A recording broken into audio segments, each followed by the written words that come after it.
Praise the lord. అందరికీ వందనాలు. మన ప్రాతకాల ప్రార్థన ప్రారంభించుకుందాం. పిల్లరా, ప్రార్థన చేసుకుందాం.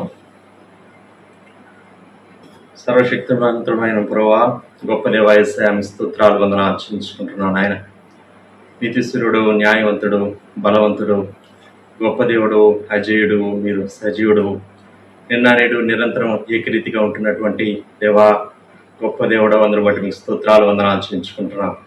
దేవా, మరొకసారి ప్రభువా మీ సన్నిధానంలో ఈ రీతిగా చేరడానికి మాకు అనుగ్రహించినటువంటి ఈ శ్రేష్టమైనటువంటి సమయం కొరకు మీ స్తోత్రాలు వందనాలు చేయించుకుంటున్నాం. దేవా ప్రభువా, మరొకసారి ప్రభువా మీ వైపు చూస్తూ ఉండగా మీ సన్నిధితో, మీ సన్నిధి యొక్క కాంతితో దేవా మమ్మల్ని అందరినీ కూడా మీరు నింపమని ప్రార్థన చేస్తున్నాం. స్తోత్రాలు దేవా. మరి తండ్రి, మీతో ఈ సమయం అది ఎంతో మాధుర్యం. అందరూ బట్టి మీ స్తోత్రాలు వందనాలు చేయించుకుంటున్నాను. ఆయన ఈ దినం యొక్క ప్రారంభ గడియలు మీతో మేము ప్రారంభించుకోవడానికి మాకు ఇచ్చినటువంటి గొప్ప సదవకాశం కొరకు స్తోత్రాలు చేయించుకుంటున్నాం. దేవా, ఈ సమయాన్ని మా కొరకు దీవించండి, ఆశీర్వదించండి. పాడుకునే పాటను మా కొరకు దీవించండి. మా స్థుతుల మీద మీరు ఆశీనులైన మనం ప్రార్థన చేస్తున్నాం. స్తోత్రాలు.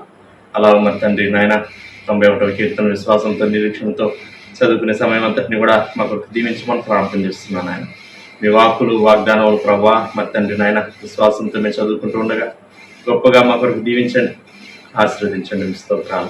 మీ వాక్యం వినే సమయం అంతటిని కూడా మా కొరకు దీవించండి. మీ స్తోత్రాలు. అయినా మీ పక్షంగా నిలబడిపోయేటువంటి మా దైవజనుల్ని మరొకసారి మీ ఆత్మాభిషేకంతో నింపి బలంగా మీరు వాడుకోమని ప్రార్థన చేస్తున్నాం. మీ స్తోత్రాలు. గొప్ప విశ్వాసంలోనికి మేము దాటి రావడానికి మాకు సహాయం చేయమని ప్రార్థన చేస్తున్నాం. మీ స్తోత్రాలు. ఆయన కృప చూపించండి, సహాయం చేయండి. మీరు మాతో మాట్లాడుతూ ఉండగా వినగలిగే చెవులు, గ్రహించగలిగే హృదయాలు, దాచుకునే మనసు మెండుగా మీరు మాకు అనుగ్రహించమని ప్రార్థన చేస్తున్నాం. మీ స్తోత్రాలు. దేవా, రీతిగా చివరి ప్రార్థన ఆశీర్వాదం వరకు మీ సన్నిధి మాకు తోడుగా ఉంచమని ప్రార్థన చేస్తున్నాం. దేవా, మా తండ్రి ప్రార్థనలు ఏకీపిస్తున్న ప్రతి వ్యక్తి కొరకు, ప్రతి కుటుంబం కొరకు మీ స్తోత్రాలు వందన. ప్రతి చోట మీ సన్నిధి ఉంచండి, సమస్త విషయాల్లో సహాయం చేయండి. దేవా, మీతో గడిపేటువంటి ఈ సమయం మాకు ఎంతో మేలుకరంగాను, ఎంతో దీవెనకరంగాను, ఎంతో ఆశీర్వాదకరంగాను మీరు ఉంచమని ప్రార్థన చేస్తున్నాం. సమస్త ఘనత, మహిమ, ప్రభావం మీకు ఆరోపించుకుంటూ ముందు సమయం అంతటిని కూడా మా కొరకు దీవించమని యేసయ్య సర్వశక్తి కలిగిన నామములో స్తుతించి ప్రార్థన చేసి అడిగి వేడుకుంటున్నాం పరలోకపు తండ్రి. ఆమేన్. సమయంలో ఒక పాట పాడి దేవనామాన్ని వెంపడద్దాం. పిల్లరా, అందరికీ తెలిసిన పాట యేసు రక్తము రక్తము రక్తము అనే పాట పాడి ప్రభువుని కనపడతాం. యేసు రక్తము రక్తము రక్తము, యేసు రక్తము రక్తము రక్తము, అమూల్యమైన రక్తము, నిష్కలంకమైన రక్తము, అమూల్యమైన రక్తము, నిష్కలంకమైన రక్తము, యేసు రక్తము రక్తము రక్తము, యేసు రక్తము రక్తము రక్తము.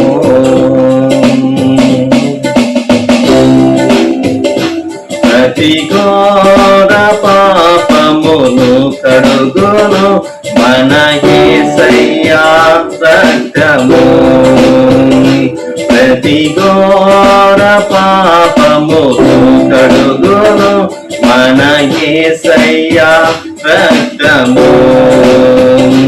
బహు దుఃఖములో మునిగెనే, చెమట రక్తముగా మారెనే, బహు దుఃఖములో మునిగెనే, చెమట రక్తముగా మారెనే, యేసు రక్తము రక్తము రక్తము, యేసు రక్తము రక్తము రక్తము. మనసాక్షిని శుద్ధి చేయును మన యేసయ్యా రక్తము, మనసాక్షిని శుద్ధి చేయును మన యేసయ్యా రక్తము, మన శిక్షను తొలగించెను, సంహారమునే తప్పించెను, మన శిక్ష రక్షించెను, సంహారమునే తప్పించెను. యేసు రక్తము రక్తము రక్తము, యేసు రక్తము రక్తము రక్తము, మహాపరిశుద్ధ స్థలములో చేర్చును మన యేసయ్యా రక్తము. మహాపరిశుద్ధ స్థలములో చేర్చును మన యేసయ్యా రక్తము. మన ప్రధాన యాజకుడు మనకంటే ముందుగా వెళ్ళెను, మన ప్రధాన యాజకుడు మనకంటే ముందుగా వెళ్ళెను. యేసు రక్తము రక్తము రక్తము, యేసు రక్తము రక్తము రక్తము, అమూల్యమైన రక్తము, నిష్కలంకమైన రక్తము, అమూల్యమైన రక్తము, నిష్కలంకమైన రక్తము, యేసు రక్తము రక్తము రక్తము, యేసు రక్తము రక్తము రక్తము.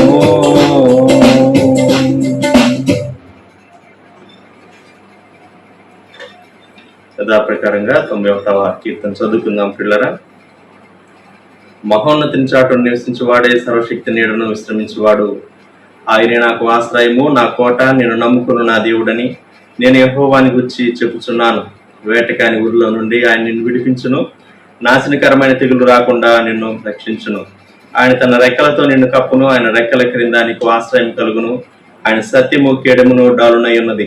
రాత్రి వేళ కలుగు భయమునకైనను, పగటి వేళ ఎగురు బాణమునకైనను, చీకటిలో సంచరించే తెగులునకైనను, మధ్యాహ్నమందు పాడు చేయు రోగమునకైనను నీవు భయపడుకుందువు. నీ ప్రక్కన 1000 మంది పడినను, నీ కుడి పక్కన 10,000 మంది కూలినను అపాయం నీ వద్దకు రాదు.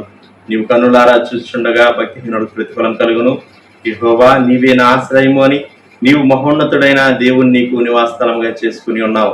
నీకు అపాయం ఏమీ రాదు, ఏ తెగులును నీ గుడారము సమీపించదు. నీ మార్గములన్నిటిలో నిన్ను కాపాడుటకు ఆయన నిన్ను గూర్చి తన దూతలకు ఆజ్ఞాపించును. నీ పాదములకు రాయి తగలకుండా వారు నిన్ను తమ చేతుల మీద ఎత్తి పట్టుకుందురు. నీవు సింహములను, నాగుపాములను త్రొక్కెదవు, కొదమ సింహములను, భుజంగములను అనగదొక్కెదవు. అతను నన్ను ప్రేమించున్నాడు గనుక నేను అతను తప్పించదను, అతను నా నామం ఎరిగిన వాడు గనుక నేను అతని గణపరచదను. అతను నాకు మొరపెట్టగా నేను అతనికి ఉత్తరం ఇచ్చేదను, శ్రమలో నేను అతనికి తోడై ఉండేదను. అతను విడిపించి అతన్ని గొప్ప చేసేదను, దీర్ఘాయు చేత అతన్ని తృప్తిపరచెదను, నా రక్షణ అతనికి చూపించదను. ఆమేన్. సమయంలో మనం దేవుని వాక్యం విందాం పిల్లరా. దైవజనులు ప్రభుదాసంకులు గారు వచ్చి మనకు దేవుని వాక్యాన్ని అందిస్తారు. ఈ ప్రాతకాల ధ్యానం కొరకు ఇర్మియా గ్రంథం 17వ అధ్యాయం 5వ వచనం నుండి చదువుకుందాం. జెరిమయా చాప్టర్ 17 ఫ్రమ్ వర్స్ 5. యెహోవా ఇలాగూ సెలవిచ్చుచున్నాడు, నరులను ఆశ్రయించి శరీరులను తనకు ఆధారముగా చేసుకొనుచు తన హృదయమును యెహోవా మీద నుండి తొలగించుకుని వాడు శాపగ్రస్తుడు. వాడు ఎడారిలోని అరూహ వృక్షం వలె ఉండును. మేలు వచ్చినప్పుడు అది వానికి కనపడదు. వాడు అడవిలో కాలిన నేల యందును, నిర్జనమైన చవిటి భూమి యందును నివసించును. యెహోవాను నమ్ముకొని వాడు ధన్యుడు. యెహోవా వానికి ఆశ్రయముగా ఉండును. వాడు జలముల యొద్ద నాటబడిన చెట్టు వలె ఉండును. అది కాలువల ఓరను దాని వేళ్లు తన్నును. వెట్ట కలిగినను దానికి భయపడదు. దాని ఆకు పచ్చగా ఉండును. వర్షము లేని సంవత్సరమున చింత నొందదు, కాపు మానదు. ప్రభు ఈ ప్రాతకాల ధ్యానం వ్యూ చేసే బిడ్డల కొరకు, వారి కుటుంబములన్నిటి కొరకు, హైదరాబాద్ ప్రాంతం నుండి వ్యూ చేస్తున్నటువంటి బిడ్డలందరికీ మరొకసారి ప్రభు నామములో శుభములు తెలియపరుస్తూ ఉన్నాను. ఈ సమయంలో ఒక ప్రశ్న మనం వేసుకుందాం. 2 వృక్షాలు ఇక్కడ కనబడుతూ ఉన్నాయి.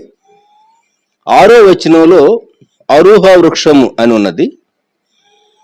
8వ వచనంలో జలముల యొద్ద ఉన్నటువంటి వృక్షము, జలముల యొద్ద ఉన్నటువంటి చెట్టు.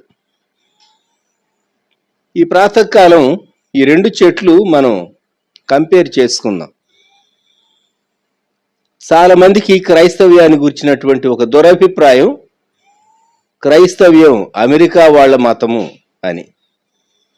వారు బైబిల్, ఎవరైనా అటువంటి అభిప్రాయం ఉన్నటువంటి వారు నిజంగా బైబిల్ గ్రంథం చదివితే అందులో చెప్పబడినటువంటి ఉపమానాలు, పోలికలు, అందులో ప్రస్తావించబడినటువంటి అనేక ఉదాహరణలు, అవన్నీ ఏషియన్ సీన్, ఆసియా దేశానికి దిన జీవితంలో మనం చూచేటటువంటి వాటికి సంబంధించినవి. యేసుక్రీస్తు ప్రభు వారి ఉపదేశాలు, ఆయన చెప్పినటువంటి ఉపమానాలు, పాత నిబంధనలోని విషయాలు ఏవి మనం పరిశీలన చేసినా మనకు అర్థమయ్యేటటువంటి సత్యం ఏంటంటే, ఇది సాధారణమైనటువంటి వ్యవసాయక దేశానికి, అలాగే పశువుల మందలు ఉన్నటువంటి ప్రాంతానికి, అలాగే ఎడారులు ఉన్నటువంటి ప్రాంతానికి, కొండలు లోయలు ఉన్నటువంటి ప్రాంతానికి చెందినటువంటి విషయాలను దేవుడు ఆధారం చేసుకొని మనకు అర్థమయ్యే రీతిగా ఆయన అనేక విషయాలు బోధించాడు అని. ఇక్కడ ప్రవక్త అయినటువంటి ఇర్మియా మనకు కనబడుతూ ఉన్నాడు. ఇర్మియా ఈ వచనం లేక ఈ ప్రవచనం చెప్పేటటువంటి కాలంలో తాను ముందుగా ఇశ్రాయేలు చెరలోనికి వెళ్ళింది యూదాతో ఈ హెచ్చరిక దేవుడు ప్రవక్త ద్వారా చేశాడు. మనము గ్రహించవలసినటువంటి సత్యం, దేవుని ఆత్మ ద్వారా ప్రేరేపింపబడి పలుకుబడినటువంటి మాటలే క్షేమాన్ని కలిగిస్తాయి, ప్రయోజనాన్ని నెరవేరుస్తాయి. దేవుడు చెప్పనివి, దేవుని చిత్తానుసారము కానివి, మానవుని యొక్క భావోద్రేకాల్లో నుండి వచ్చేవి ప్రయోజనాన్ని చేకూర్చవు సరిగదా, కొన్నిమార్లు నష్టాన్ని కూడా కలిగించవచ్చు. ప్రవక్త అయినటువంటి ఇర్మియా క్రీస్తు పూర్వం 627 నుండి క్రీస్తు పూర్వం 586 వరకు తాను పరిచర్య చేస్తూ వచ్చాడు. దేవుడు ఇర్మియాను 5 రాజుల కాలంలో ప్రవచన పరిచర్య జరిగించేటటువంటి వ్యక్తిగా దేవుడు తనను వాడుకున్నాడు. ఇర్మియా గ్రంథం మొదటి అధ్యాయంలో మనం జ్ఞాపకం చేసుకుంటే, ఇర్మియాకు దేవుడు గొప్ప శక్తి ఇచ్చాడు. మొదటి అధ్యాయం 9-10 వచనాలు. ఇదిగో, నేను నీ నోట నా మాటలు ఉంచి ఉన్నాను, పెళ్లగించుటకును, విరగ్గొట్టుటకును, నశింపచేయుటకును, పడద్రోయుటకును, కట్టుటకును, నాటుటకును నేను ఈ దినమున జనముల మీదను రాజ్యముల మీదను నేను నియమించి ఉన్నాను. What a wonderful power and prophecy. దేవుడు తనకి ఇచ్చినటువంటి విశేషమైనటువంటి శక్తి. ఆ పై వచనాల్లో 4-5 వచనాల్లో, గర్భములో నేను నిన్ను రూపింపక మునిపే నిన్నెరిగితిని, చాలా ప్రత్యేకమైన ఉద్దేశంతో దేవుడు ఇర్మియాను ఏర్పరచుకున్నాడు. నీవు గర్భము నుండి బయలుపడక మునిపే నేను నిన్ను ప్రతిష్ఠించి తిని, జనములకు ప్రవక్తగా నిన్ను నియమించి తిని. ఇంకొకరైతే ఎగిరి గంతేయాలి, సంతోషించాలి. థ్యాంక్ యూ దేవా, నాకు ఇచ్చినటువంటి ప్రివిలేజ్ కొరకు అని. ప్రవక్త యొక్క రెస్పాన్స్ ఏంటో చూడండి. 6వ వచనం. అయ్యో ప్రభువు యెహోవా, చిత్తగించుము, నేను బాలుడనే, మాట్లాడటకు నాకు శక్తి చాలదని నేను అనగా, యెహోవా నాకు ఇలాగ సెలవిచ్చాను, నేను బాలుడని అనవద్దు, నేను నిన్ను పంపు వారందరి యొద్దకు నీవు పోవలను, నీకు ఆజ్ఞాపించిన సంగతులన్నీ చెప్పవలను. ఇది దేవుడు తనకిచ్చినటువంటి ఆజ్ఞ. ఈ దినాల్లో, అంచె దినాల్లో బహుశా దేవుని బిడ్డలైనటువంటి వారు, విశ్వాసులైనటువంటి వారు, ప్రభువుని ఎరిగినటువంటి వారు, ఆయన రక్షణ యందు ఆనందించేటటువంటి వారు, మనం చేయవలసినటువంటి ఒక గొప్ప కార్యం ఇది అని నేను నమ్ముతూ ఉన్నాను. దేవుడు ప్రేరేపణ ఇచ్చినప్పుడు, ఎవరితో మాట్లాడమని ప్రేరేపణ ఇచ్చినప్పుడు మనం వారితో మాట్లాడాలి. మన చుట్టూ ఉన్నటువంటి ప్రజలతో ప్రభువును గూర్చి, యేసుక్రీస్తు ప్రభు యొక్క శిలువ మరణ పునరుద్ధానాలను గూర్చి, ఆయన రక్తంలో ఉన్నటువంటి శక్తిని గూర్చి, ప్రభువును విశ్వసించడం ద్వారా కలిగే పాప క్షమాపణ గూర్చి, రక్షణను గూర్చి, దేవునితో వ్యక్తి ఎలాగూ నడవాలి, దేవుని ఆజ్ఞలకి ఎలాగూ లోబడాలి, దేవునిపై తాను ఎలాగూ తన నమ్మకం ఉంచాలి అనేటటువంటి విషయాలు మనం హెచ్చరిక చేయవలసిన వారంగాను, అలాగే అంచె దినాల్లో భయంకరమైన సంగతులు సంభవించబోతున్నాయి కనుక వ్యక్తులు మునుపు జీవించినట్లు జీవించడానికి వీల్లేదు, రాకడ సమీపంగా ఉన్నది అనేటటువంటి ఒక హెచ్చరిక ఈ కాలంలో ఉన్నటువంటి ప్రజలంగా మన చుట్టూ ఉన్నటువంటి వారికి మనము చేయవలసినటువంటి వారు, హెచ్చరిక చేయవలసినటువంటి వారు. ఇర్మియా అన్నాడు 8వ వచనం పైన దేవుడు ఇర్మియాతో చెప్పింది, వారికి భయపడకము, నిన్ను విడిపించుటకు నేను నీకు తోడై ఉన్నాను, ఇదే యెహోవా వాక్కు. పైన 6వ వచనంలో బాలుడు అని అన్నాడు కదా, అందుకే దేవుడు నీవు భయపడవద్దు, నీవు భయపడవద్దు. కనుక మనం భయపడితే 17వ వచనంలో ఉంది, భయపడకము లేదా నేను వారి ఎదుట నీకు భయం పుట్టింతునని. కొన్ని మార్లు దేవుని మాటలు చెప్పడానికి మనం భయపడితే లోకం మనల్ని భయపెడుతుంది. గుర్తుంచుకోనండి, శక్తి కలిగినటువంటి, జీవం కలిగినటువంటి దేవుని వాక్కును కలిగినటువంటి వారంగా మనం భయపడకుండా మన చుట్టూ ఉన్నటువంటి వారితో దేవుని గూర్చి చెప్పాలి. ఇర్మియా కాలంలో ప్రజలు దేవుని నిబంధన నుండి తొలగిపోయారు. కవనెంట్ పీపుల్ అయ్యుండి దేవుడు వారితో చేసిన నిబంధన నుండి వారు తొలగిపోయారు. రెండవది, వారు విగ్రహారాధన వైపు మళ్ళారు. మూడవది, దేవుని సహాయం కాక మానవ సహాయం వారు కోరుకున్నారు. అందుకే ఇర్మియా 17:5లో నరులను ఆశ్రయించి శరీరులను తనకు ఆధారముగా చేసుకొనుచు. ఈ ప్రాతకాల సమయంలో మనము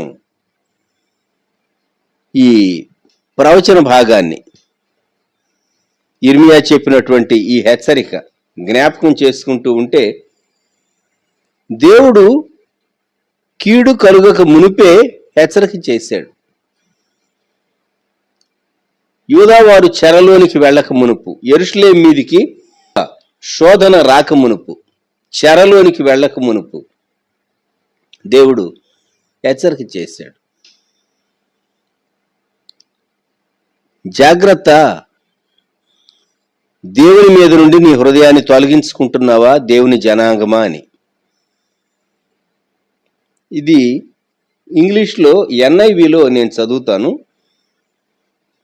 Cursed is the one who trusts in man, who depends on flesh for his strength, and whose heart turns away from the Lord. He will be like a bush in the wastelands. He will not see prosperity when it comes. He will dwell in the parched places of the desert, in a salt land where no one lives. నేను new international version నుండి ఈ భాగం చదివాను. ఇక్కడ తెలుగులో అరూహ వృక్షము అని ఉన్నది. అరూహ వృక్షంతో దేవుని నుండి దూరంగా తొలగిపోయినటువంటి ప్రజలను గూర్చి వ్రాయబడి ఉంది. ఎందుకు తొలగిపోయారు వీళ్ళు? 5వ వచనంలో దేవుని ఆధారం చేసుకోకుండా మనుషులను ఎందుకు ఆధారం చేసుకున్నారు? చాలా మార్లు మనం మన స్నేహితులు చెప్పేటటువంటి మాటలకు చాలా విలువిస్తాం. స్నేహితులను గౌరవించాలి, మంచిదే. కానీ స్నేహితుడు చెప్పే ఏ మాట అయినా దేవుని చిత్తానికి సరిపోతుందో లేదో చెక్ చేసుకోవటం చాలా ప్రాముఖ్యమైంది. లేక మనకు తెలిసినటువంటి వారు పెద్దలు కూడా కొన్నిసార్లు సలహా ఇస్తారు, మంచిదే. సలహాలన్నీ వినొచ్చు, కానీ అన్నీ చేయవలసిన అవసరం లేదు. మనం దేవుని మాట కంటే వార్తాపత్రికలో వచ్చినటువంటివి నమ్ముతాం, కానీ దేవుని వాక్యంలో ఉన్నటువంటి వాగ్దానాన్ని నమ్ము. విచారం కాదా? నరులను ఆశ్రయించి శరీరులను తనకు ఆధారముగా చేసుకొనొచ్చు తన హృదయం యెహోవా మీద నుండి తొలగించుకునివాడు శాపగ్రస్తుడు. Cursed is the man, cursed is the one who trust in man. మానవుని యందు మానవునికి భవిష్యత్తు తెలుసునా? తెలీదు. రేపేమి సంభవిస్తుందో ఖచ్చితంగా మనిషి చెప్పగలడా? ప్రిడిక్ట్ చేస్తాడు. వాతావరణ శాఖ ప్రిడిక్ట్ చేసినట్టు మనిషి ఇలా ఉండొచ్చు, ఇలా జరగవచ్చు అని తన జ్ఞానాన్ని బట్టి ప్రిడిక్ట్ చేస్తాడు. అది కొంత మటుకు నెరవేరవచ్చు, నెరవేరకపోవచ్చు.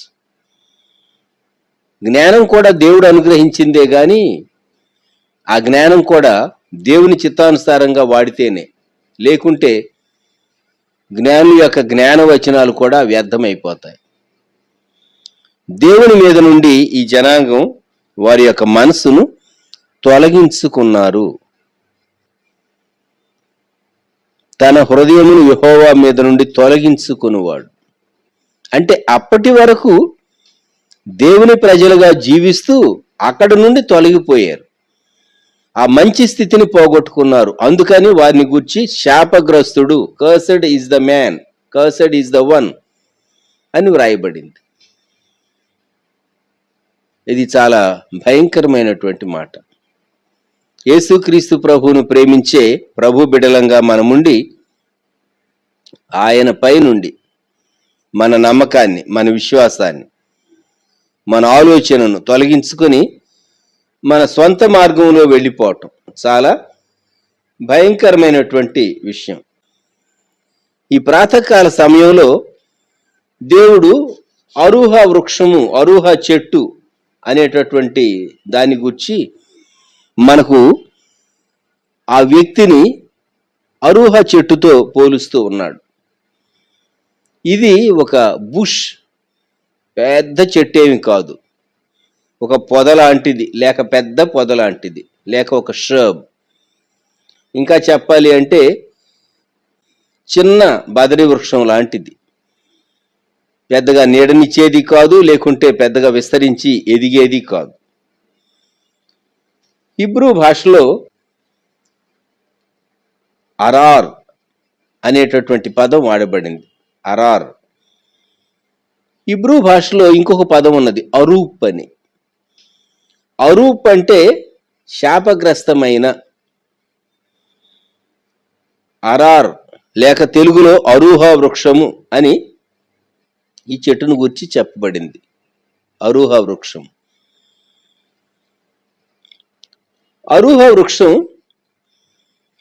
మధ్యప్రాచ్యంలో కనిపించేటటువంటి చెట్టు.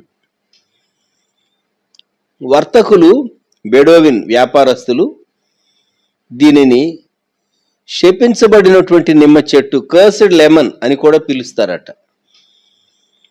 దీన్నే సొదొమ యాపిల్ అని కూడా, సోడోమ్ యాపిల్ అని కూడా పిలుస్తారట.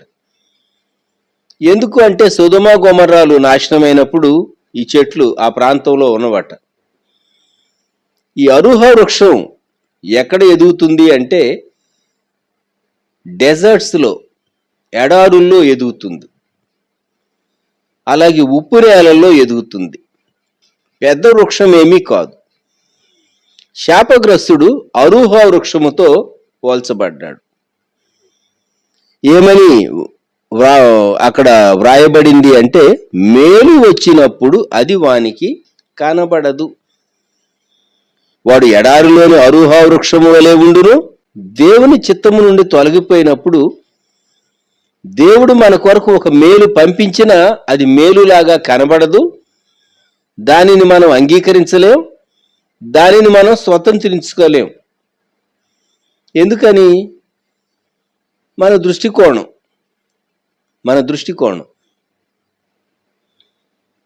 అబ్రహాము, లోతు వారు వేరైపోవలసినటువంటి సమయం వచ్చింది. లోతు కనులెత్తి యోర్దాను ప్రాంతాన్ని చూచాడు.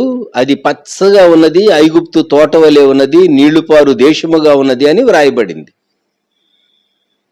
ఇది చాలా బాగుంది అని అనుకున్నాడు. అయితే తాను విస్తారమైనటువంటి మందల కాపర్లతో, కుటుంబంతో తాను వెళ్ళి అనేక సంవత్సరాలు విస్తరించి సంపాదించుకున్నది చివరికి ఏం మిగిలింది అంటే ఏమీ లేదు, అంతా కాలిపోయింది. విచారకరం కాదా?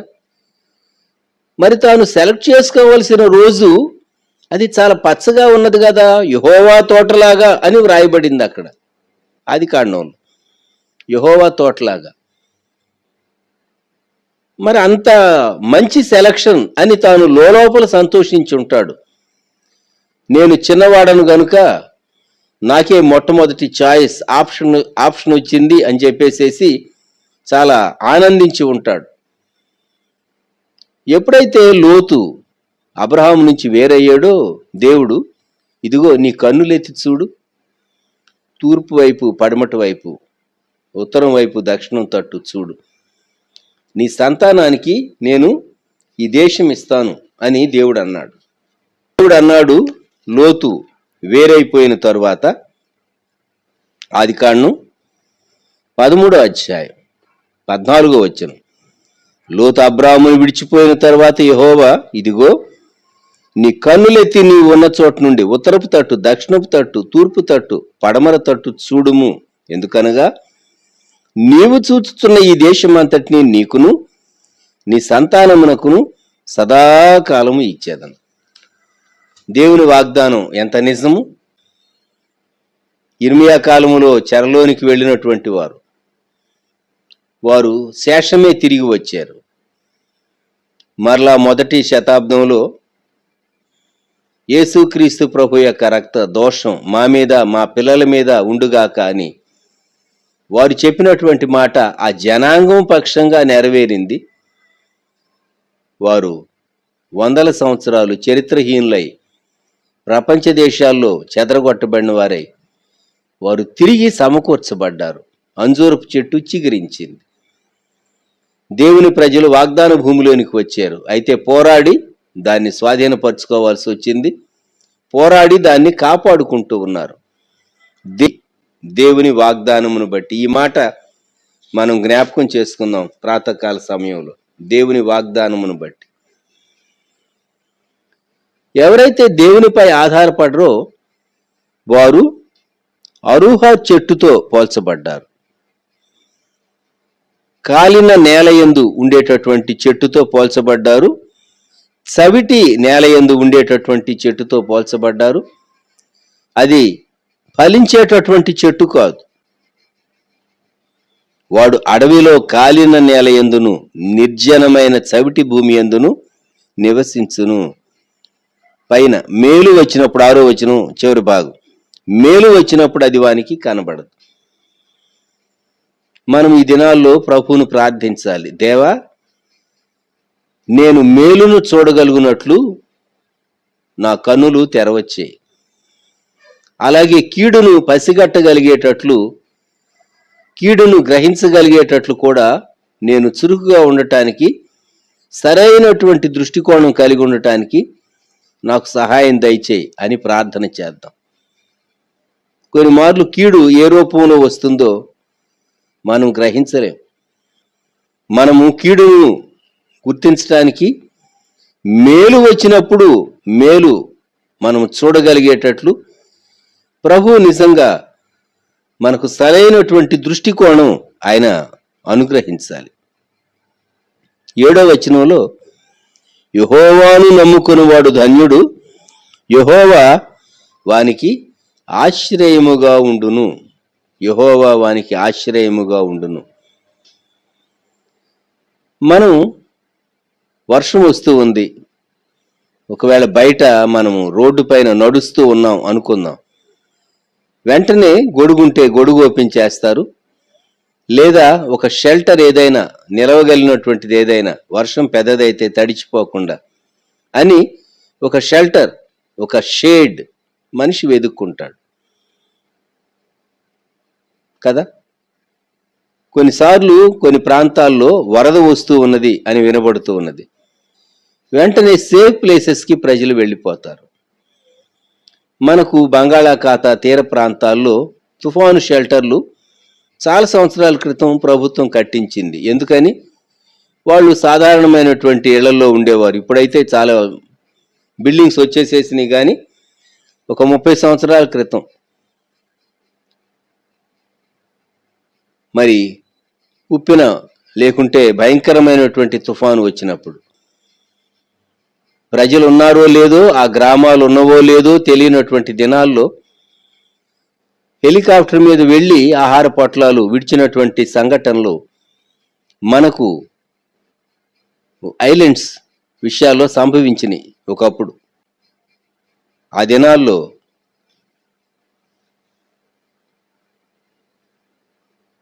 అటకాంతిప్పు నుండి ఎడం వైపు ఉండేటటువంటి గ్రామాల్లో ఒక గ్రామం నుండి నాతో వర్క్ చేసేటటువంటి కొలీగ్ తాను మొత్తం మీద అటకాంతిప్పుకు చాలా కష్టపడి వచ్చాడు. తర్వాత తాను చెప్పినటువంటి మాట, నేను బ్రతకగలను అని అనుకోలేదు, అంత నీటి ప్రవాహాన్ని దాటి నేను వచ్చాను. అంత భయంకరమైనటువంటి, నేనున్నానో లేదో, ఏమైపోయిందో మేమున్నటువంటి గ్రామం అని సూళ్ళూరుపేటలో మా బంధువులు లేక కుటుంబీకులు అనుకున్నారు అని తాను చెప్పాడు. చూచారా? మనిషి ఆశ్రయం కొరకు వెతుకుతాడు. ఎప్పుడు? తుఫాను వచ్చినప్పుడు, భయంకరమైనటువంటి వరద వెలువ వచ్చినప్పుడు. ఏది తనను కాపాడగలదు? ఒక షేడ్, ఒక ఆశ్రయం, ఒక ప్రొటెక్షన్. దేవుని నమ్ముకునేటటువంటి వాడు, దేవుడు అతనికి ఆశ్రయముగా ఉంటాడు. చాలా మార్లు మనం వినేటటువంటి వార్తలను బట్టి డిస్టర్బ్ అవుతూ ఉంటాం. వార్తలు వినకూడదు అని నేను అన్నగాని, వార్తలను విస్తారంగా విన్నందువలన మన మైండ్ ఏమవుతుందంటే డిస్కరేజ్ అవుతుంది. కొంతసేపు వార్తలను ప్రక్కన పెట్టాలి. వార్తలు ఎన్నైనా చెప్తూ ఉంటారు. అయితే వాటిని బట్టి దేవుని విశ్వసించినటువంటి నీవు బహుగా భయపడవలసినటువంటి అవసరం లేదు. ఎందుకు అంటే లోకస్తులకు లేనిది నీకున్నది, దేవుని యొక్క కాపుదల, దేవుని యొక్క ఆశ్రయము. అద్భుతమైనటువంటి దేవుని దూతల కాపుదల దేవుని ప్రజలకు ఉంటుంది. మనం జ్ఞాపకం ఉంచుకోవాలి. దేవుడు మనకు ఆశ్చర్యంగా ఉన్నప్పుడు కీడు వచ్చినట్టు అనిపిస్తుంది, కానీ కీడు నుండి దేవుడు మనల్ని తప్పిస్తాడు. దేవుడు తన బిడ్డలకు తన ప్రొటెక్షన్ అనుగ్రహించేటటువంటి దేవుడు. యెహోవాను నమ్ముకునేవాడు ధన్యుడు, యెహోవా వానికి ఆశ్చర్యముగా ఉండును. ఇక్కడ యిర్మీయా ప్రవక్త మొదటి కీర్తనలో కీర్తనకారుడు చెప్పిన మాట జ్ఞాపకం చేస్తున్నాడు. వాడు జలముల యొద్ద నాటబడిన చెట్టు వలె ఉండును. మొదటి కీర్తన మనకు తెలుసు. యెహోవా ధర్మశాస్త్రమునందు ఆనందించుచు దివారాత్రము దాన్ని ధ్యానించువాడు ధన్యుడు, అతడు నీటి కాలువల యోరను నాటబడినదై. నీటి కాలువల ఒడ్డున, ఓరన అంటే ఒడ్డున. ఆ కీర్తన గ్రంథంలో మొదటి కీర్తనగా మనం చదివేటటువంటి ఆ కీర్తనలో కీర్తనకారుడు చెప్పినటువంటి మాట యిర్మీయాకు ముందే తెలుసు. గుర్తుంచుకుందాం మనం. కనుక ఆ పోలికను తాను ఇక్కడ వాడుతూ ఉన్నాడు. దేవుని ఆశ్రయించేటటువంటి వ్యక్తి జలముల ఒడ్డున ఉన్నటువంటి చెట్టు, జలముల ఒడ్డున ఉన్నటువంటి చెట్టు. అంతకు మునుపు అరూహ వృక్షంతో పోల్చుకుందాం. అరూహ వృక్షమేమో ఎండిన నేలలో ఉన్నది, సవిటి నేలలో ఉన్నది, సారము లేని నేలలో ఉన్నది, నీరు అంతగా లభించినటువంటి నేలలో ఉన్నది. అయితే ఈ చెట్టు దీని వ్రేళ్ళు, అది కాలువల ఓరను దాని వేళ్ళు తన్నును. జలముల యొద్ద నాటబడిన చెట్టు, స్ట్రాంగ్ రూట్స్ ఉన్నాయి. ఆ రూట్స్ ఎక్కడికి వెళ్ళినవి అంటే లోపలికి వెళ్ళిని నీటిని తీసుకుంటూ ఉన్నాయి. అందువల్ల ఈ చెట్టు పచ్చగాను ఉన్నది. ఆ తరువాత ఈ చెట్టు ఫలించేటటువంటి చెట్టుగాను ఉన్నది. యెహోవా ధర్మశాస్త్రమునందు ఆనందించుచు దివారాత్రము దానిని ధ్యానించువాడు ధన్యుడు. నేను అన్యులను విమర్శించడం లేదు, కానీ దేవుని ప్రజలంగా మనం ప్రాతకాలం దేవుని వాక్యం ధ్యానం చేస్తూ వాక్యంపై మన మనసును లగ్నం చేస్తూ ఉన్నాం. యేసు ప్రభువుని ఎరుగునటువంటి వారు దేవుని ఉనికిని కూడా నమ్మని వారు ఉంటారు కొందరు కదా. వారు ఏం చేస్తారు? ఉదయం లేచిన తర్వాత ప్రపంచం ఎలాగున్నది, నేనున్నటువంటి దేశము రాష్ట్రం ఎలాగున్నది, ఈ ప్రాంతాలు ఎలాగున్నాయి అని చెప్పేసేసి వార్తల వైపు చూస్తారు. వార్తలు అంత సంతోషాన్ని కలిగించవు మనిషికి.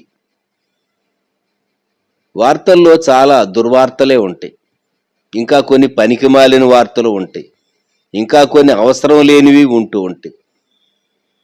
వార్తలు వారి కోణంలో నుండి వారు చెప్తూ ఉంటారు మన ఆలోచన ప్రభావితం చేయటానికి. వాటిని బట్టి మనసుకు ఏమి నెమ్మది కలుగుతుంది? డిస్టర్బ్ అవుతూ ఉంటాడు మనిషి. భయపడేటటువంటి వ్యక్తులైతే వార్తలను బట్టి మరింతగా భయపడతారు. అయితే మనము దేవుని విశ్వసించినటువంటి వారు, ప్రభు అయినటువంటి యేసుక్రీస్తుని విశ్వసించినటువంటి వారు కనుక మన మూలాలు, రూట్స్ దేవుని యందు ఉన్నవి, దేవుని యందు ఉన్నవి. ఇర్మియా 17:8 వెట్ట కలిగినను దానికి భయపడదు, దాని ఆకు పచ్చగా ఉండును. హీట్ వేవ్ వచ్చింది అనుకోండి, భయం లేదు. కారణం సప్లై, నీరు దాని వ్రేళ్లకు అందుతూ ఉన్నది, కాండానికి అందుతూ ఉన్నది, కొమ్మలకు రెమ్మలకు వ్యాపిస్తూ ఉన్నాయి. మనము దేవునిపై, ఆయన వాక్య వాగ్దానంపై మనం ఆధారపడినటువంటి వారమైతే వాగ్దానములో నుండి మనం శక్తిని పొందుతాం, వాక్యములో నుండి మనం శక్తిని పొందుతాం. ప్రభు సన్నిధిలో గడపటం ద్వారా మనం శక్తిని పొందుతాం.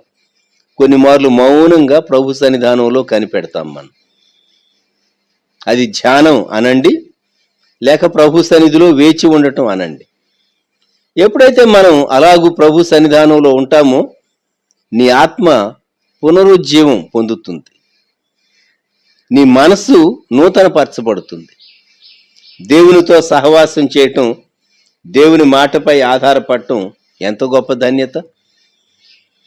ఒకసారి సంసోనును మనం జ్ఞాపకం చేసుకుంటే, సంసోను యొక్క మహాబలం తన తల వెంట్రుకల్లో ఉన్నది. తాను నాజరు చేయబడినటువంటి వాడు బాల్యకాలము నుండి. దేవుని బిడ్డలమైనటువంటి మనం, మన ఆలోచనలన్నీ, తల వెంట్రుకలు ఆలోచనకు సాదృశ్యం. మన ఆలోచనలన్నీ ప్రభు మీద ఉంటే నీవు బలవంతుడువు, బలవంతురాలు, నిన్నెవరు ఏం చేయలేరు. దేవుని మీద నుండి నీ ఆలోచన తొలగించుకున్నావో శాపగ్రస్తమైనటువంటి ఎడారిలోని అరూహా చెట్టులాగా మనం ఉంటాము. ఇది ఇర్మియా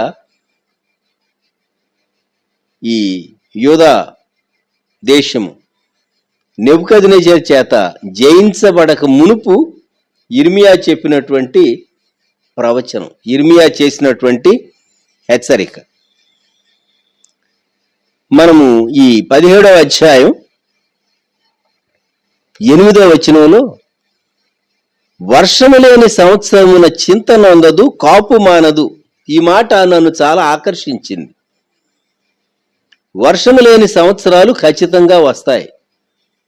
వర్షంతో కూడిన సంవత్సరాలు సాధారణంగా ఋతువులు, ఆయా కాలాల్లో ఆ ఋతుక్రమాన్ని బట్టి వర్షాకాలంలో వర్షం కురవటం అవి పంటలకు మేలు చేస్తుంది. అకాల వర్షాలు నష్టాన్ని కలిగిస్తాయి, కానీ సరైనటువంటి సకాలంలో వచ్చినటువంటి వర్షాలు, కొన్నిసార్లు కురవలసినటువంటి వర్షాలు కురవు. ఈ వర్షాలు లేనటువంటి సంవత్సరాలు, మానవ జీవితంలో ఖచ్చితంగా శ్రమ కాలాలు వస్తాయి, కష్టకాలాలు వస్తాయి, ఇబ్బంది కాలాలు వస్తాయి, వ్యాధి కాలాలు వస్తాయి, నిరాశ కాలాలు వస్తాయి. వీటిల్లో నుండి మానవుడు వెళ్ళాలి. ప్రకృతిలో సీజన్స్ ఎలాగున్నవో అలాగూ మానవుని జీవితంలో ఖచ్చితంగా కొన్ని ఫేజెస్ ఇలాగ వస్తూ ఉంటాయి. వర్షము లేని సంవత్సరాలు, మనము ఈజిప్ట్ను జ్ఞాపకం చేసుకుంటే, ఫరోను జ్ఞాపకం చేసుకుంటే, జోసెఫ్ను జ్ఞాపకం చేసుకుంటే, జోసెఫ్ ద్వారా దేవుడు ముందే రాజైనటువంటి ఫరో యొక్క కలల అర్థం చెప్పించాడు. 7 సమృద్ధి సంవత్సరాలు, వాటి తర్వాత 7 పంట పండనటువంటి సంవత్సరాలు. వాళ్ళు ప్రిపేర్ అయ్యారు, దేవుని హెచ్చరికను వారు నమ్మారు. ఆ జనాంగం ప్రిపేర్ అయ్యారు. ఎక్కడికక్కడ లెవీ కలెక్ట్ చేశాడు. ప్రతి పట్టణంలో గోడౌన్స్ కట్టించాడు. ప్రతి పట్టణంలో ఫుడ్ కార్పొరేషన్ వాళ్ళు గోడౌన్స్ మనం చూచినప్పుడు, లేక వేర్ హౌసింగ్ కార్పొరేషన్ వాళ్ళ గిడ్డంగులు గోడౌన్లు మనం చూచినప్పుడు వెంటనే మనకి ఎవరి జ్ఞాపకం రావాలంటే జోసెఫ్ జ్ఞాపకం రావాలి, ఈజిప్ట్ జ్ఞాపకం రావాలి. ఈ కాన్సెప్ట్ వర్షం లేనటువంటి సంవత్సరాల కొరకు ముందుగానే స్టోర్ చేసి నిలవ ఉంచి ప్రజలు ఇబ్బంది పడకుండా ఆహారాన్ని సరఫరా చేయటం ప్రభుత్వం యొక్క విధిగా ఆ దినాల్లో ఫరో దానిని టేకప్ చేసి జోసెఫ్కు అప్పగించాడు. వ్యక్తిగతంగా మన జీవితాల్లో వర్షము లేనటువంటి సంవత్సరాల్లో నుండి మనం వెళుతూ ఉన్నాం. ఎందుకంటే ఆర్థిక వ్యవస్థలు, ప్రపంచ దేశాల యొక్క ఆర్థిక వ్యవస్థలు సాఫీగా సాగటం లేదు.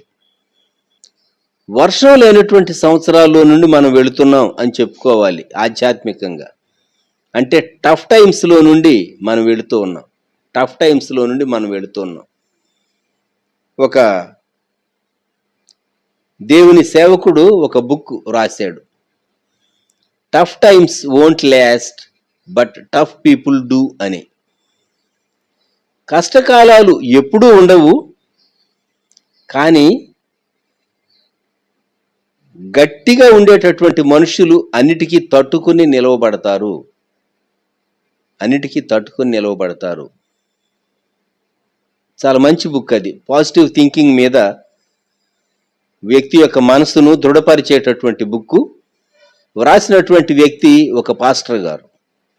Tough times won't last but tough people do. దానికి తెలుగు అనువాదం వచ్చిందో లేదో నాకైతే తెలియదు, కానీ దట్స్ ఎ గుడ్ బుక్. మన జీవితంలో ఖచ్చితంగా టఫ్ టైమ్స్ వస్తాయి. వర్షము లేని సంవత్సరమున చింత నొందదు, కాపు మానదు. అంటే ఫలిస్తూనే ఉంటుంది ఈ చెట్టు. జలముల యొద్ద నాటబడిన చెట్లు, అరుహ వృక్షంలాగా కాదు. నువ్వు ఏ చెట్టులాగా ఉండగోరుతూ ఉన్నావు? ఇది మనకు ప్రశ్న. ఏ చెట్టులాగా నీవు ఉండగోరుతూ ఉన్నావు? Come what may, I will stand for the Lord because he is my refuge, he is my strength అని మనం చెప్పగలమా? ఆయన నాకు ఆశ్రయము, ఆయన నాకు దుర్గము, ఆయన నాకు బలము, నేను ఆయన యందు విశ్వాసం ఉంచి ఉన్నాను. కనుక ఎంత టఫ్ టైమ్స్ నా ముందు ఉన్నప్పటికీ వర్షము లేని సంవత్సరమున చింత నొందదు, కాపు మానదు, జలముల యొద్ద నాటబడిన చెట్టు. నీవే చెట్టుగా ఉండగోరుతూ ఉన్నావు? అరుహ చెట్టులాగానా, అరుహ వృక్షములాగానా, లేక కాలువ ఒడ్డున ఉన్నటువంటి చెట్టులాగానా? ఏ చెట్టులాగా మనం ఉన్నాం? ఆ కాలువలోని నీరు అది వాక్య ప్రవాహము అని మనము జ్ఞాపకం పెట్టుకోవాలి. దేవుడు ఈ దినాల్లో తన సమృద్ధి వాక్యాన్ని అనుగ్రహిస్తూనే ఉన్నాడు. దేవుని వాక్యం వినటానికి ఇంకా ద్వారాలు తెరువబడి ఉన్నాయి. మనం వినగలుగుతూ ఉన్నాం. కొన్ని దేశాల్లో ఈ పరిస్థితులు లేవు. అలాగే యేసుక్రీస్తు ప్రభు పేరు పెట్టబడినటువంటి మన పక్షంగా ప్రభు మనతోనూ ఉన్నాడు, నీతోనూ నాతోనూ ప్రభు ఉన్నాడు. కనుక మన ఆలోచన, మన యొక్క ధైర్యం ప్రభు పైన నిలిపి ఆయన నుండి మన హృదయం తొలగిపోకూడదు. తొలగిపోతే చాలా గొప్ప డేంజర్ ఉన్నది. యెహోవా మీద నుండి తొలగించుకునేవాడు శాపగ్రస్తుడు అని చెప్పబడి ఉన్నది. జాగ్రత్త సుమ. అదే యెహోవాను నమ్ముకునేవాడు ధన్యుడు అని చెప్పబడింది. ఈ ధన్యత మనము మన ధన్యతగా స్వతంత్రించుకుందాం. ఈ ప్రాతకాల సమయంలో మన హృదయాన్ని ప్రభు వైపు మరొకసారి నూతనంగా ప్రభుకి అప్పగించుకుందాం. ప్రియ ప్రభువా, వర్షము లేని సంవత్సరమున చింత నొందదు కాపు మానదు అని నీటి కాలువల దగ్గర ఉన్నటువంటి జలముల యొద్ద ఉన్నటువంటి చెట్టును గూర్చి ఎలాగూ చెప్పబడిందో అటువంటి చెట్టులాగా, ఫలించేటటువంటి చెట్టులాగా, వాడిపోనటువంటి చెట్టులాగా, ఎండిపోనటువంటి చెట్టులాగా, బలమైనటువంటి వేళ్ళు కలిగినటువంటి చెట్టులాగా నేను ఉండగోరుతూ ఉన్నాను.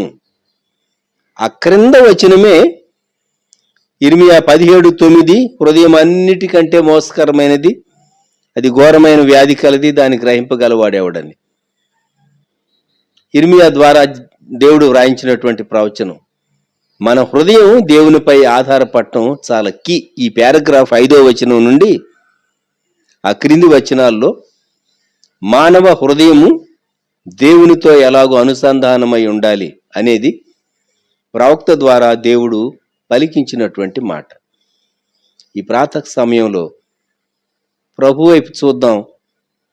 ప్రభు వైపు చూచి మన హృదయం స్థిరముగా ఆయనపై ఉండేటట్లుగా, ఫలించేటటువంటి వారంగా ఉండేటట్లుగా, భయపడని వారంగా ఉండేటట్లుగా, చింతలేని వారంగా ఉండేటట్లుగా, అలాగే వర్షము లేని సంవత్సరమున అని వ్రాయబడింది. వర్షము లేని సంవత్సరములలో అనుకుందాం. దేవుని ప్రజలు వారు నిర్భయంగా ప్రభుతో కూడా కలిసి, ఆయన మన ముందు వెనుక మన ప్రక్కల ఆవరించి ఆయన మనల్ని నడిపిస్తూ ఉంటుండగా మనము సాగి వెళ్ళవలసినటువంటి వారంగా ఉన్నాం. ప్రభు వైపు చూద్దామా? ప్రభువుకి అప్పగించుకుందాం, ప్రార్థన చేసుకుందాం. ప్రేమ కలిగినటువంటి మా తండ్రి, పరిశుద్ధుడు అయిన ప్రభువా, గొప్ప రక్షక మా దేవ, మీకు వందనములు, స్తుతులు, స్తోత్రములు చెల్లిస్తూ ఉన్నాం. మీరు మీ ప్రజలకు హెచ్చరిక చేశారు. శ్రమ రాబోతూ ఉన్నది, చెర రాబోతూ ఉన్నది, కీడు రాబోతూ ఉన్నది. యెహోవాను ఆశ్రయించేవాడు ధన్యుడు, నీటి కాలువల దగ్గర ఉన్న చెట్టులాగా. అయితే ఎవరైతే నిన్ను విడిచి నీ నుండి వారి హృదయాన్ని తొలగించుకుంటారో వారు అరూహ చెట్టులాగా ఉంటారని, మేము ధన్యులంగా ఉంటామా, శాపగ్రస్తులం అయిపోతామా? మీరు మాకు హెచ్చరిక చేశారు. మేము ధన్యులంగా ఉండాలి అనేది నీ ఉద్దేశమైనందుకు స్తోత్రాలు. మేము మా కుటుంబాలకు, మా బంధువులకు, మా సంఘాలకు, మేమున్నటువంటి పట్టణానికి, ప్రాంతాలకు దీవెనకరంగా మేము ఉండాలని మీరు కోరుతూ ఉన్నారు. అందుకొరకు స్తోత్రాలు తండ్రి. మేము మీ చిత్తాన్ని నెరవేర్చే వారంగా, మీ ఉద్దేశాన్ని లోకానికి, మీ రక్షణను లోకానికి వెల్లడిపరిచే వారంగా మమ్మల్ని ధైర్యపరచండి, నిలువబెట్టండి, నడిపించండి. ఈ ప్రాతకాలం ఇర్మియా గ్రంథంలో నుండి మీరు మాట్లాడినటువంటి మాట జ్ఞాపకం చేసుకుంటూ మేము ధన్యులముగా ఉండగోరుచు ఉన్నామని మరొకసారి తీర్మానం చేసుకుంటూ ఉన్నాం.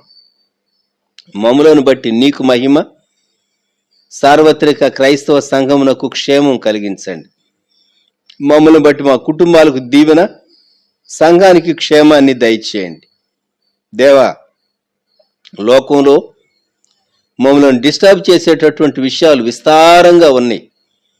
ఆ విస్తారమైనటువంటి విషయాలను విని విని చదివి చూచి మేము కలత చెంది మీ నుండి తొలగిపోయేటటువంటి మాలో భయాలు రేకెత్తించేటటువంటి దుస్థితి నుండి మమ్మను తప్పించమని ప్రార్థన చేస్తూ ఉన్నాం. ఈ ప్రాతకాలములో పట్టుదలతో వ్యూ చేస్తున్నటువంటి మీ బిడ్డలను, వారి కుటుంబములను ఆశీర్వదించండి, దీవించండి. దేవా, మీకు స్తోత్రాలు. మీరు ప్రతిదినం మీరు మాతో మాట్లాడుతూ ఉన్నందుకు వందనాలు చెల్లిస్తున్నాం. ఈ బిడ్డలందరూ వారి కుటుంబాలను మీరు బలపరచండి. భవిష్యత్తు ఎరిగినటువంటి దేవుడో, మీరు మాకు తోడుగా ఉన్నారు, మాతో ఉన్నారు. మమ్మల్ని సంవత్సరం కరోనా మేము ఫలించేటటువంటి వారంగా, ఆత్మ సంబంధమైనటువంటి ఫలములు మేము కలిగిన వారంగా, కనుబరిచేటటువంటి వారంగా ఉండటానికి కృప దయచేయండి. మమ్ములను మా కలిగిన వారిని దీవించండి, బలపరచండి, తోడై ఉండండి, మహిమను పొందండి. ఈ దినాలన్నిట్లో ఇంత మటుకు మమ్ములను నడిపించిన మీ కృపల కొరకు, నడిపించుచూ ఉన్న మీ కృపల కొరకు, మీ శక్తి కొరకు వందనాలు చెల్లిస్తూ యేసుక్రీస్తు ప్రభువారి శ్రేష్టమైన నామంలో ప్రార్థించి స్తుతించి వేడుచూ ఉన్నాము తండ్రి, ఆమెన్. మన ప్రభు అయిన యేసుక్రీస్తు వారి కృప, దేవుని ప్రేమ, పరిశుద్ధాత్ముని అన్యోన్య సహవాసం సదాకాలం సంఘమునకు తోడై ఉండును గాక. ఆమెన్.